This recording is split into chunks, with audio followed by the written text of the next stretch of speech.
지난 시간에 예수님께서 날 때부터 맹인이었던 사람을 고쳐주신 말씀을 우리가 함께 나눴습니다. 하나님께서 처음에 이제 흙으로 사람을 창조하셨던 것처럼 예수님께서 진흙을 이겨서 그의 눈에 바르고 실로암 못에 가서 씻게 하셨는데, 말씀대로 그렇게 했더니 한 번도 보지 못했던 그 눈이 열리면서 보게 되었습니다. 그가 날 때부터 맹인이었던 것을 아는 사람들에게는 이 일이 도저히 믿을 수 없는 굉장히 놀라운 사건이었습니다. 그래서 그를 데리고 성전 안에 있는 바리새인들을 찾아갑니다. 그런데 종교 지도자들이었던 그들은 맹인이었던 그가 보게 되었다라는 것을 끝까지 인정하지 않고 믿지 않았습니다. 오히려 그의 부모를 불러서 신문을 하기 시작했습니다. 그리고는 맹인이었던 사람을 다시 불러서 심하게 그를 다그칩니다. 바리새인들은 맹인이었던 사람이 보게 되었다는 것을 믿지도 않았고 전혀 관심도 없었던 겁니다.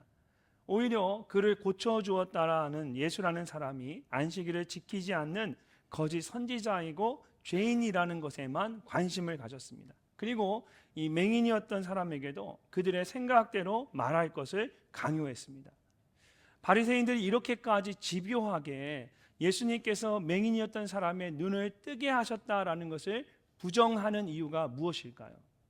구약 성경에 나오는 이 메시아에 대한 예언의 말씀들을 보면 메시아가 오게 되면 그때에 맹인의 눈이 밝을 것이며 못 듣는 사람의 귀가 열릴 것이며 라는 말씀이 있습니다.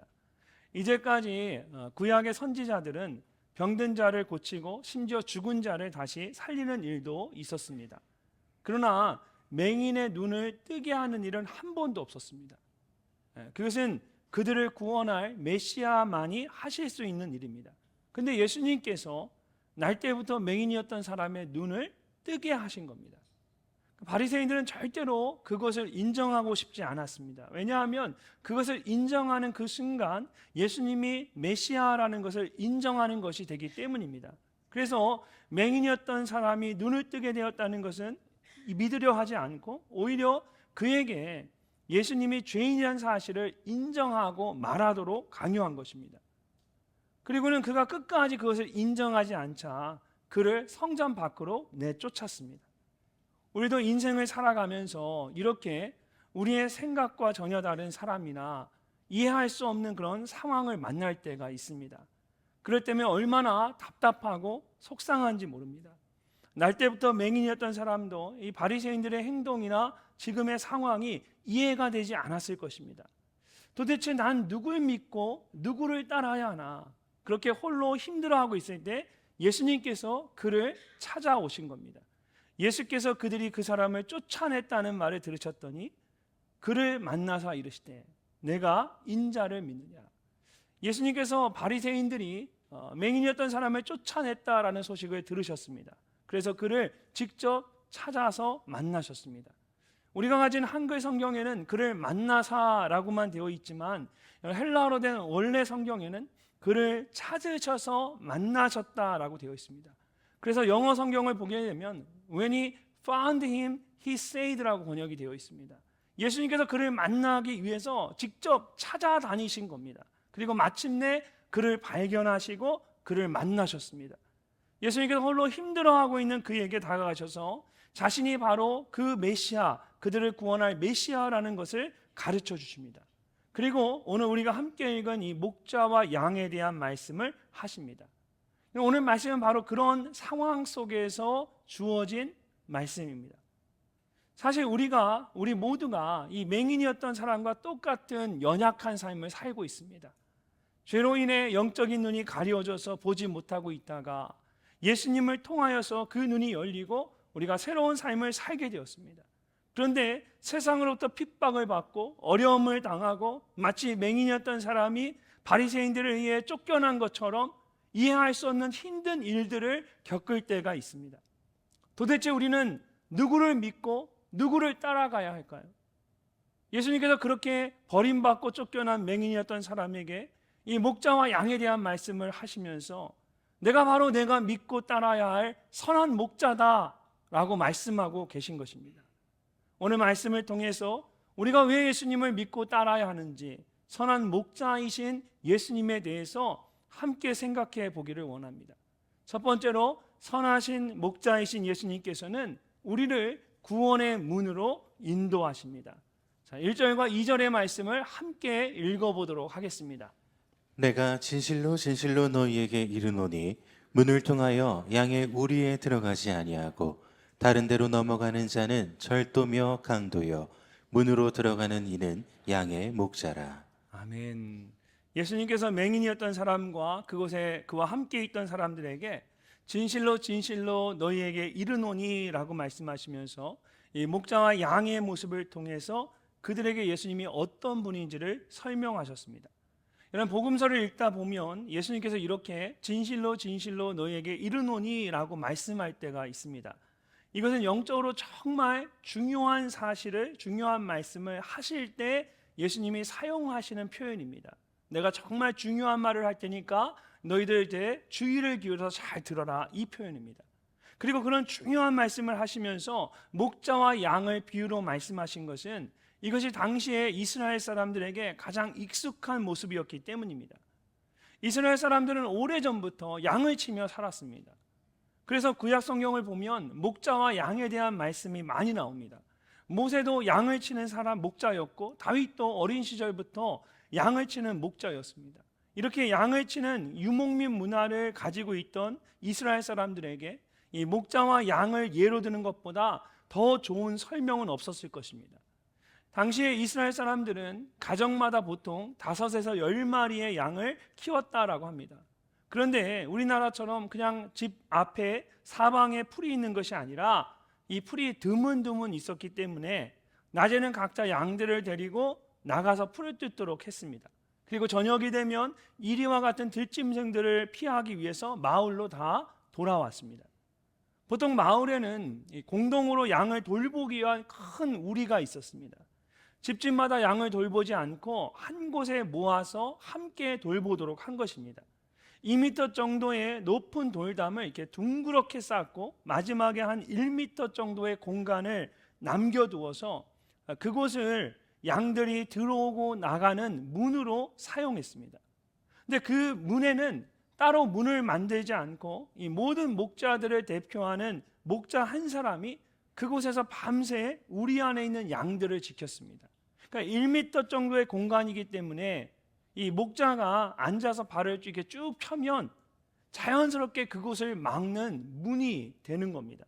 그래서 양의 우리에서는 목자가 곧 문이고 문이 곧 목자입니다. 문을 지키고 있는 목자가 허락을 해줘야만 이제 양이 안전한 우리 안으로 들어갈 수가 있습니다. 근데 그 목자가 어떤 사람에게만 그 문을 열어줄까요? 2절 말씀을 다시 보면 문으로 들어가는 이는 양의 목자라고 했습니다.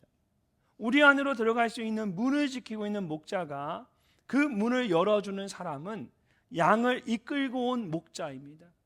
목자가 양을 이끌고 오면 그 문을 지키고 있는 목자가 그 양을 이끌고 있는 목자를 보고는 우리의 문을 열어주는 겁니다.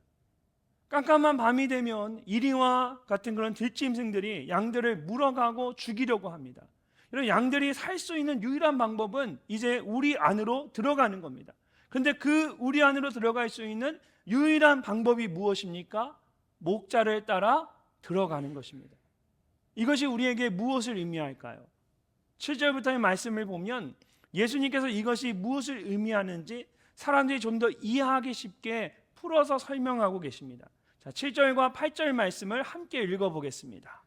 그러므로 예수께서 다시 이르시되 내가 진실로 진실로 너희에게 말하노니 나는 양의 문이라. 나보다 먼저 온 자는 다 절도요 강도니 양들이 듣지 아니하였느니라. 아멘. 예수님께서 스스로를 양의 목자라고 말씀하셨는데 이번에는 나는 양의 문이다 라고 말씀하십니다. 그리고 예수님이 아닌 다른 사람들은 모두 절도이고 강도라고 말씀하십니다. 절도는 주인을 속이는 도둑이고 강도는 남의 것을 빼앗는 사람입니다. 문이 아닌 다른 곳을 통해 우리 안으로 들어오려고 하는 사람은 모두 주인을 속이고 주인의 것을 빼앗으려고 하는 도둑이고 강도라는 것입니다. 그런 사람을 따라가면 결국은 모두 빼앗기고 죽임을 당할 수밖에 없습니다. 반면에 양의 목자이시고 문이신 예수님을 따라가면 어떻게 될까요? 이어지는 9절 말씀을 보면 예수님이 이렇게 선포하십니다.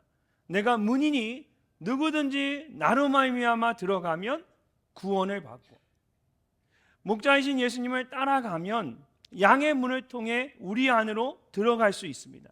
그러면 이리와 같은 들짐승이 가득한 세상으로부터 구원을 받고 안전하게 보살핌을 받을 수가 있습니다.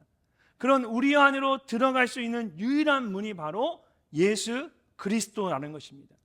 여러분, 방금 읽은 말씀을 다시 한번 보면 예수님께서 내가 문이니 누구든지 들어가면 구원을 받고 라고 말씀하지 않으셨습니다. 대신에 내가 문이니 누구든지 나로 말미암아 들어가면 구원을 받고 라고 말씀하셨습니다. 나로 말미암아 라는 말은 나를 통하여 라는 뜻입니다.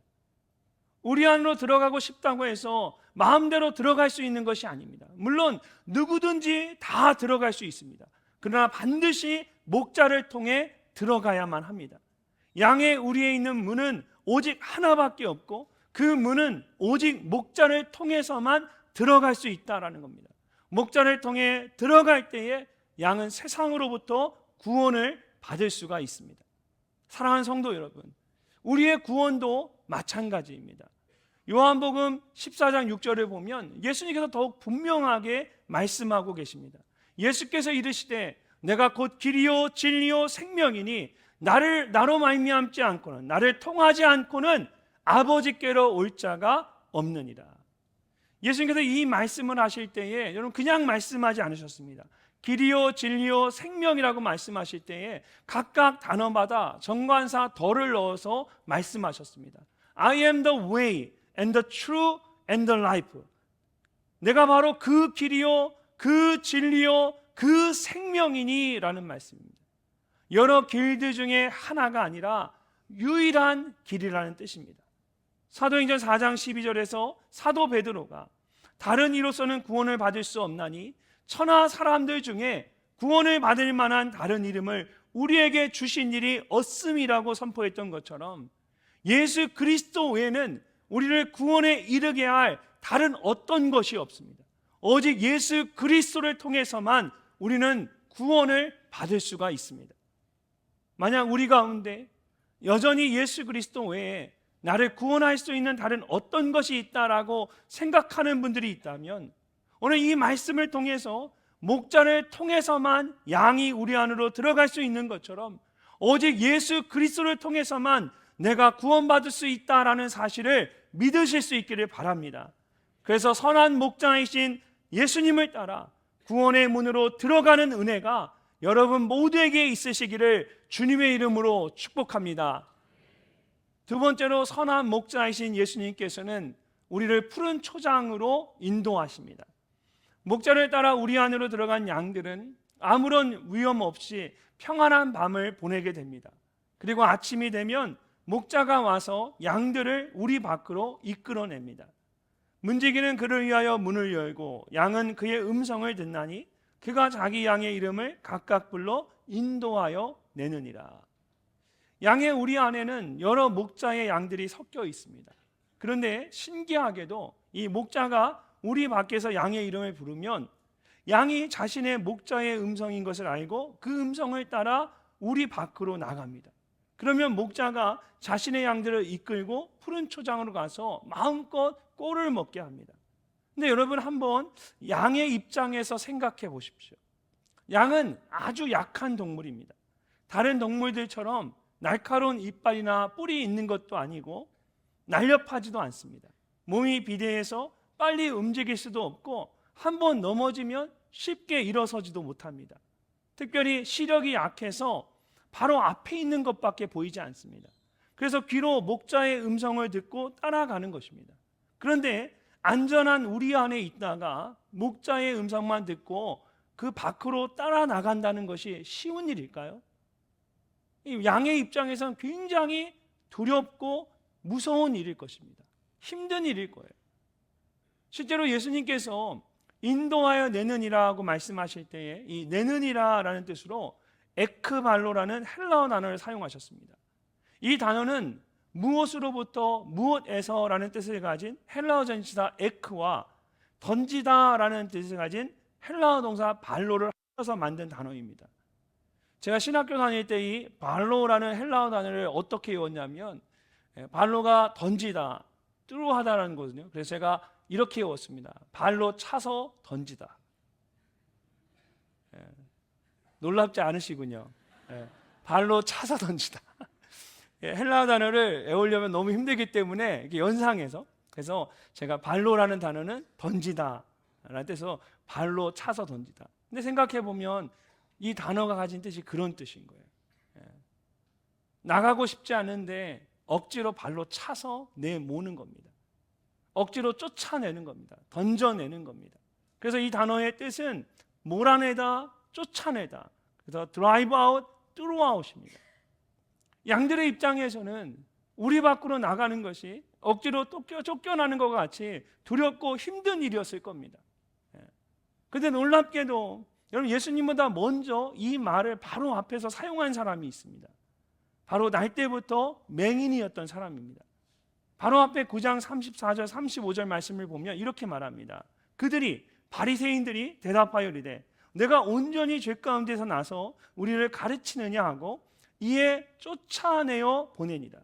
예수께서 그들이 그 사람을 쫓아냈다는 말을 들으셨더니, 여기서 이 쫓아냈다라고 말할 때 사용했던 단어가 에크발로입니다. 예수님께서 목자가 양을 우리에서 인도하여 내느니라고 말씀하실 때에 의도적으로 똑같은 단어를 다시 사용하셨습니다. 왜 그랬을까요? 여러분, 왜 그러셨을까요? 맹인이었던 사람은 자기가 직접 경험한 것을 말한 것뿐이었습니다. 예수님이 자기의 눈을 뜨게 해주셨습니다. 그래서 그것을 바리새인들에게 그대로 있는 그대로 전하고 말한 것뿐입니다. 근데 바리새인들은 그런 그를 핍박하고 그를 성전에서 쫓아냈습니다. 이 말은 이스라엘 이 공동체 안에서 그를 내쫓았다라는 겁니다. 그럼 내쫓김을 당한 사람의 입장에서는 굉장히 두렵고 힘들었을 겁니다. 왜 내가 내쫓김을 당하는 도저히 이해가 되지 않았을 겁니다. 어떻게 살아야 하나 앞으로의 일이 막막했을 것입니다. 근데 예수님께서 그에게 찾아오셔서 목자와 양에 대한 말씀을 하시면서 그가 바리새인들에 의해 내쫓김을 당한 것이 마치 목자가 양을 인도하여 낸 것과 같다라고 말씀하신 겁니다. 이 맹인이었던 사람은 내가 내쫓김을 당했다라고 생각하고 있는데 예수님이 그에게 찾아오셔서 내쫓김을 당했다라고 말했던 그 단어를 가지고 목자가 양을 인도하여 내었다라고 말씀하시는 겁니다. 우리도 살아가다 보면 이 맹인이었던 사람처럼 내쫓기는 것과 같은 힘든 일을 겪을 때가 있습니다. 생각하지 못했던 질병으로 인해 고통을 받기도 하고 경제적인 문제나 관계의 문제로 인해 어려움을 겪기도 합니다. 내가 잘못하고 실수한 게 아무것도 없는데 내가 모든 원망을 들어야 하고 내가 세상으로부터 내쫓김 당한 것 같고 내몰림 당한 것 같습니다. 그럴 때면 내게 왜 이런 일이 일어나는 걸까? 나는 어떻게 해야 하나? 원하지 않는 두렵고 힘든 상황에 내몰렸다라고 우리가 생각할 수 있습니다. 근데 예수님께서는 그렇지 않다라는 겁니다. 너는 내쫓김을 당한 것이 아니라 내가 인도해낸 거야. 세상 사람이 너에게 내쫓김을 당했다, 내몰렸다, 버림받았다 말하지만 너는 절대로 버림받은 게 아니야. 내가 너를 인도해낸 거야. 너에게 푸른 초장으로 더 많은 꼴을 먹이기 위해서 내가 일부러 너를 그 우리 안에서 인도하여 낸 거야. 너는 내쫓김을 당한 것이 아니라 사랑하는 딸아, 사랑하는 아들아, 너는 내쫓김을 당한 것이 아니라 버림받은 것이 아니라 너는 나의 인도함을 받고 있는 거야. 예수님께서 억울하고 힘들어하며 아파하는 그 맹인에게 말씀하시는 거예요. 그리고 오늘 저와 여러분에게도 동일하게 말씀하십니다.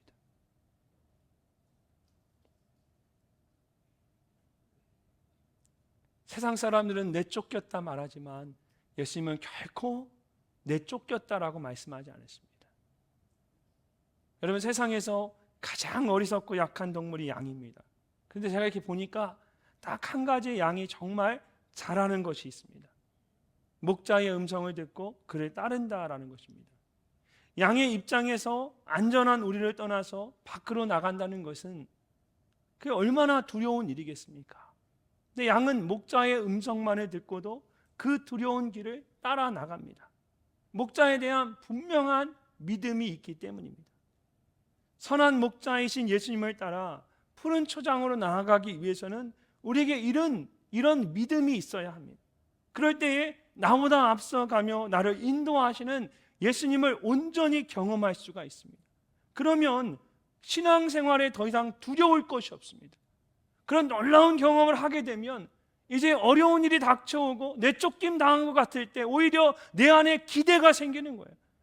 주님께서 내게 얼마나 귀한 것을 주시려고, 얼마나 놀라운 것을 내게 주시려고 나를 세상으로부터 내쫓김 당하게 하시고 버림받게 하셨으니까 내게 주실 것을 기대하며 살아가게 되는 거예요.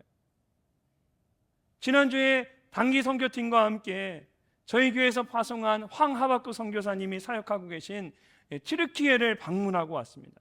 저희 모두가 그곳에서 선교사님을 통해서 귀한 간증을 듣고 얼마나 많은 은혜와 도전을 받았는지 모릅니다. 여러분, 이 선교사님은 저희 교회 7대 파송 선교사로 2005년에 중국 신장으로 처음 파송을 받으셨습니다. 근데 그곳에서 10년간 사역을 하시고 추방을 당해서 지금은 투르키에서 10년째 사역을 하고 계십니다. 그러니까 10년 전에 중국 정부가 한참 선교사들을 다 추방할 때가 있었습니다. 그때 많은 분들이 추방을 당했어요. 중국 안에 있는 선교사님이 이렇게 추방당하는 소식을 듣고 이 선교사님도 나도 언젠가는 그렇게 추방을 당하겠구나 이렇게 생각을 하셨어요. 그래서 그때가 되면 내가 정말 추방당하게 되면 추방을 당하더라도 마지막으로 나를 추방시키는, 나를 신문하는 그 사람에게 내가 복음을 전하고 떠나야겠다, 이런 마음을, 이런 결심을 한 거예요. 그리고 어느 날 주일 오후에 집에서 함께 예배를 드리고 이제 침례를 주고 있을 때 이 중국 공안들이 문을 두드리고 들이닥쳤습니다. 그러니까 침례를 주고 있는 그 순간을 노리고 들어왔다는 얘기는 이미 중국 공안들이 모든 걸 다 알고 들어왔다라는 거예요.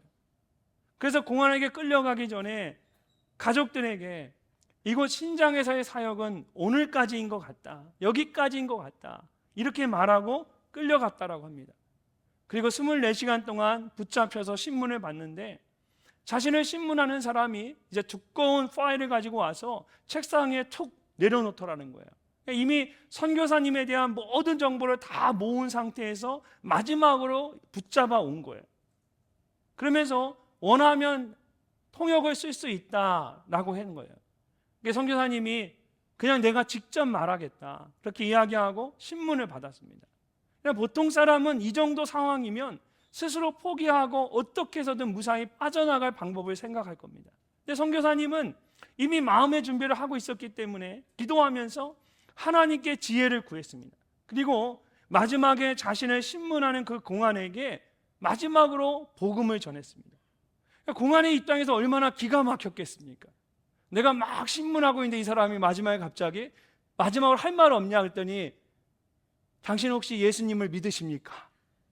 공안의 입장에 당황스러우니까 이 선교사님이 하는 말을 공안이 많이 쳐다보더라는 거예요. 그래서 다 듣고 나서 마지막에 이 선교사님 말이 끝나니까 공안이 이렇게 말했대요. 내가 이제까지 당신처럼 중국말을 잘하는 사람은 처음 봤다. 당신이 무슨 말을 하는지 내가 잘 알지만 나는 공산당이기 때문에 종교를 가질 수가 없다. 그리고는 선교사님에게 주변을 정리할 수 있도록 일주일의 시간을 주었습니다. 보통은 몇 시간도 주지 않고 바로 데리고 공항으로 가서 추방을 시키는데 이 선교사님께는 특별히 배려를 해준 거예요. 그래서 성도들과 충분히 작별의 인사를 나누고 평안한 마음으로 중국을 떠나올 수가 있었습니다. 그렇게 추방을 당했는데 하나님께서 투르키의 땅을 보게 하신 겁니다.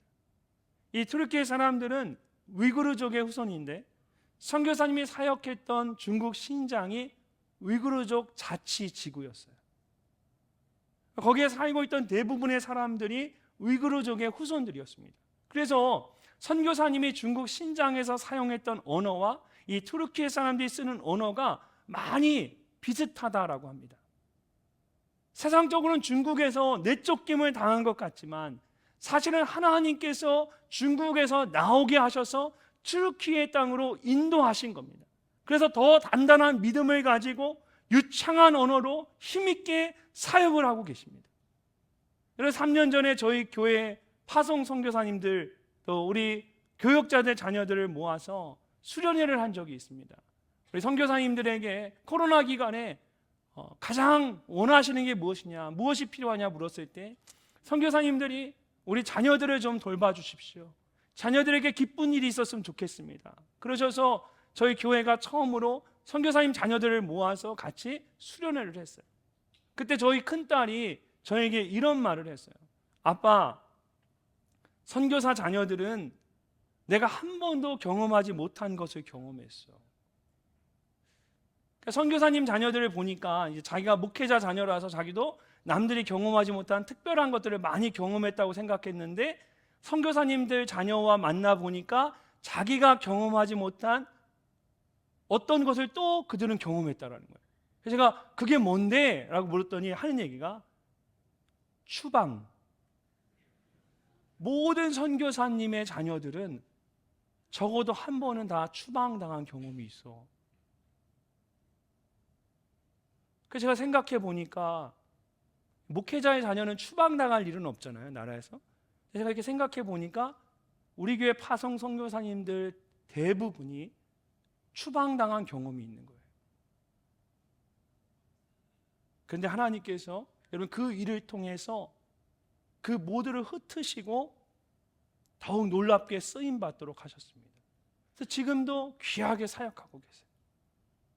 마치 사도행전에 나오는 초대교회 역사를 보면 처음에 예루살렘 교회가 핍박과 억압으로 인해서 할 수 없이 흩어졌을 때 마치 내쫓김을 당한 것 같았는데 하나님이 그 흩어짐을 통해서 오히려 복음이 유대와 사마리아까지 전해지도록 하셨던 것처럼 세상 사람들은 내쫓김을 당했다라고 말하고 내몰림을 당했다라고 말하는데 하나님은 그들을 인도하셔서 하나님의 나라를 확장해 가셨습니다. 고린도후서 4장에서 바울이 이렇게 선포합니다. 우리가 사방으로 우겨쌈을 당하여도 쌓이지 아니하며 답답한 일을 당하여도 낙심하지 아니하며 박해를 받아도 버림받지 아니하며 거꾸로 트림을 당하여도 망하지 아니하며. 혹시 우겨쌈을 당한 것 같고 답답한 것 같고 버려진 것 같고 심지어 정말 거꾸로 트림을 당한 것 같아서 옴짝달싹 못하고 같은 그런 두렵고 힘겨운 상황 가운데 놓여 계십니까? 여러분, 세상은 여러분을 향해 너 버림받은 거야, 너 내쫓김 당한 거야, 세상은 그렇게 말할지라도 하나님은 절대로 여러분의 인생 가운데 내쫓았다라고 말씀하지 않습니다. 하나님은 내가 너를 인도한다. 사랑하는 아들아, 사랑하는 딸아, 내가 너를 우리 밖으로 인도한 거야. 내게 더 좋은 초장으로, 내게 더 좋은 꼴을 먹이기 위해서 내가 너를 직접 인도한 거야. 하나님을 사랑하는 자, 곧 그 뜻대로 부르심을 입은 자들에게는 모든 것이 협력하여 선을 이룬다고 말씀하신 것처럼 하나님께서 그 모든 일들을 통하여 여러분에게 가장 선한 일을 이루시는 분입니다. 나를 푸른 초장으로 인도하시는 그 주님을 믿고 더욱 담대히 나아가는 여러분이 되시기를 주의 이름으로 축복합니다. 마지막으로 선한 목자이신 예수님께서는 우리로 하여금 풍성한 생명을 누리게 하십니다. 10절 말씀을 함께 읽어보겠습니다. 도둑이 오는 것은 도둑질하고 죽이고 멸망시키려는 것뿐이요 내가 온 것은 양으로 생명을 얻게 하고 더 풍성히 얻게 하려는 것이라. 아멘. 예수님께서 먼저 도둑에 대해서 말씀하십니다. 도둑이 양에게 다가오는 것은 도둑질하고 죽이고 멸망시키려는 것입니다. 일본은 이 세 개의 동사를 연달아 사용하면서 이 도둑이 얼마나 잔인한지 아주 생생하게 표현을 하고 있습니다. 반면에 선한 목자이신 예수님께서 오신 것은 양으로 생명을 얻게 하기 위해서입니다. 생명을 얻게 할 뿐만 아니라 더 풍성히 얻게 하기 위해서 직접 이 땅에 오셨습니다. 그렇다면 생명을 얻되 더 풍성히 얻는 것은 어떤 것일까요? 우리는 예수님을 믿고 구원받아서 죽음 이후에 영원한 생명을 얻는 것이 신앙생활의 전부라고 생각합니다. 근데 예수님은 그렇지 않다라는 것입니다. 죽음 이후에 영원한 생명을 얻을 뿐만 아니라 이 땅에서 그 생명을 풍성하게 누리며 살아가는 것이다 라고 말씀하십니다. 그것이 생명을 얻되 더 풍성히 얻는 것입니다. 이런 실제로 예수님께서 첫 번째로 기적을 행하셨던 가나 혼인잔치에 대한 말씀을 보면 나중에 나온 포도주를 마시며 사람들이 깜짝 놀랐습니다.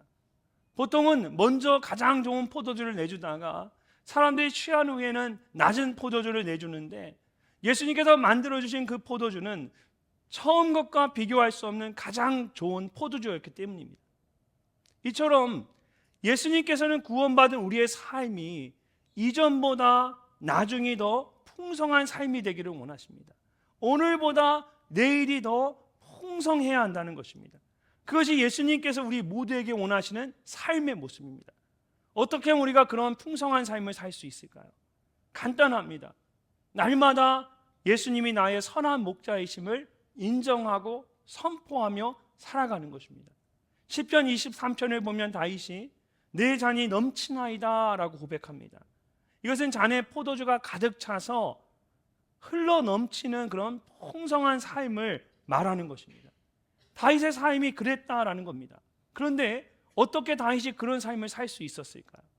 이렇게 고백하기 이전에 그가 가장 먼저 고백한 것이 있었습니다.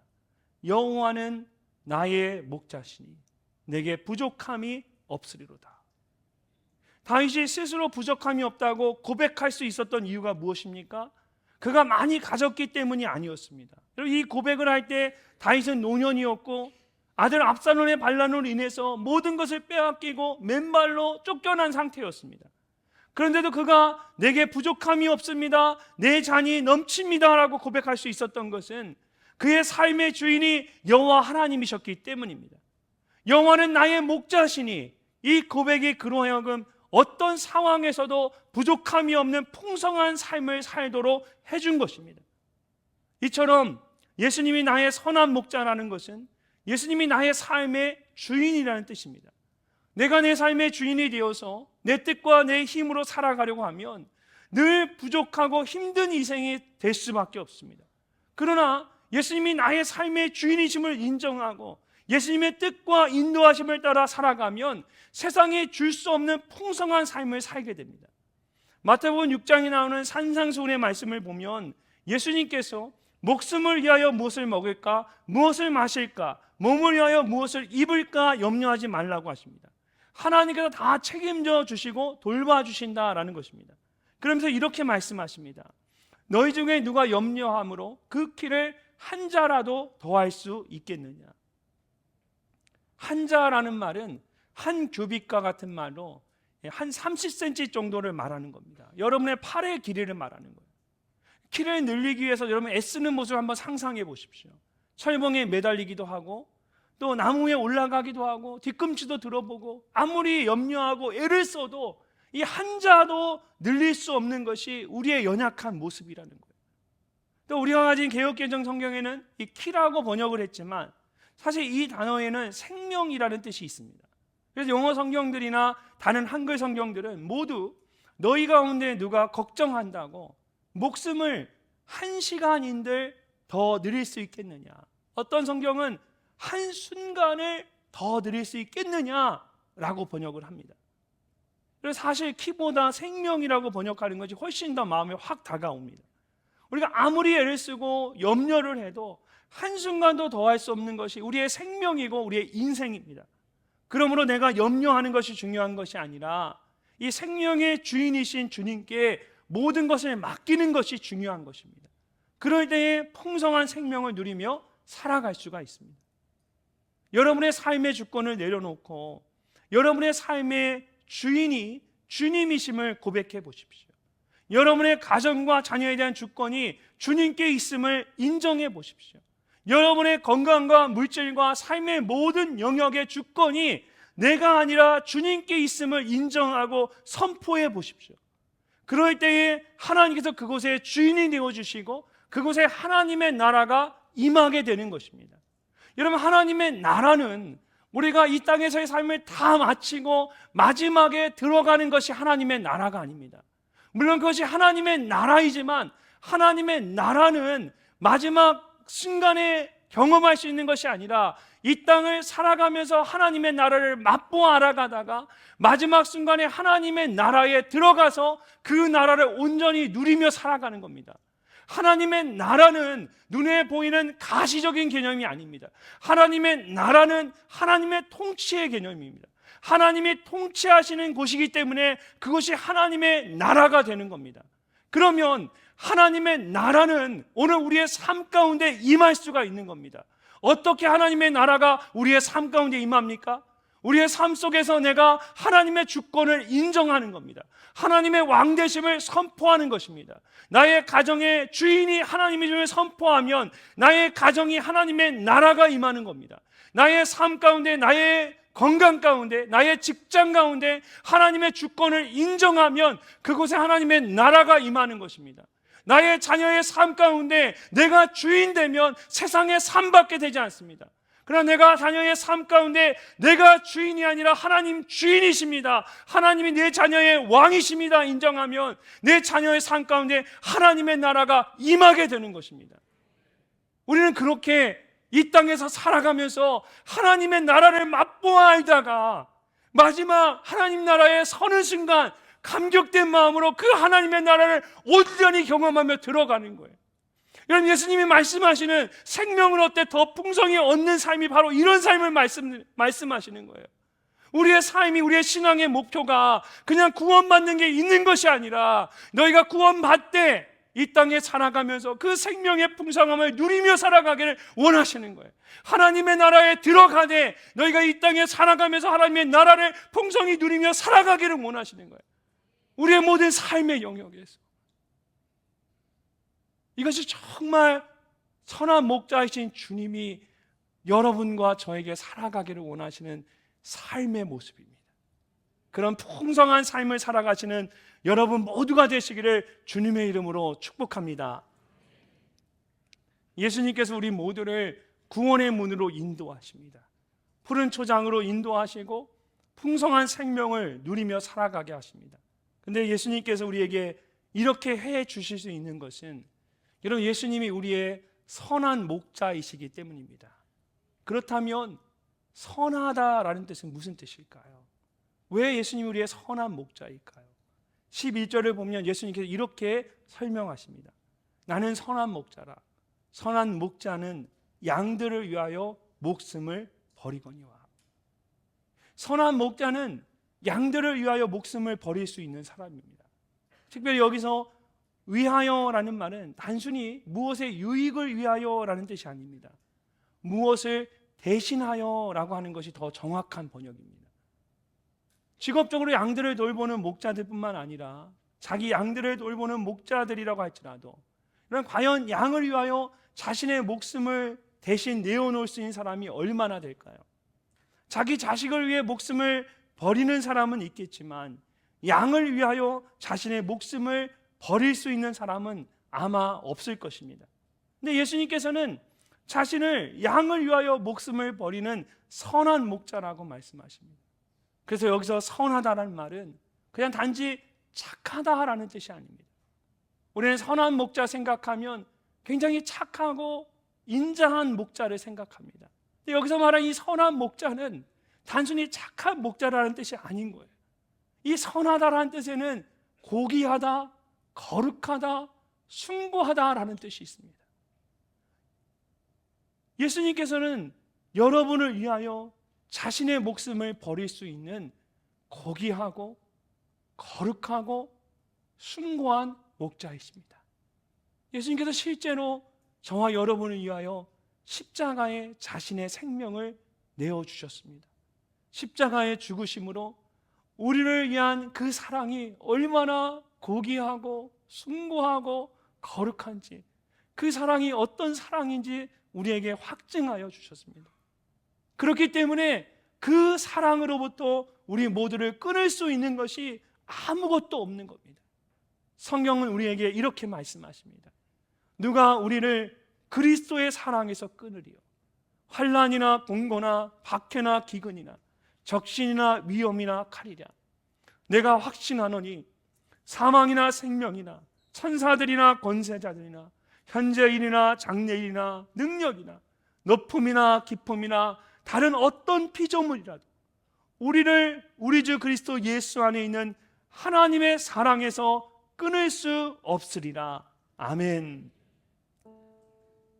예수 그리스도는 우리를 위하여 자신의 목숨도 아끼지 않으시는 선하신 목자입니다.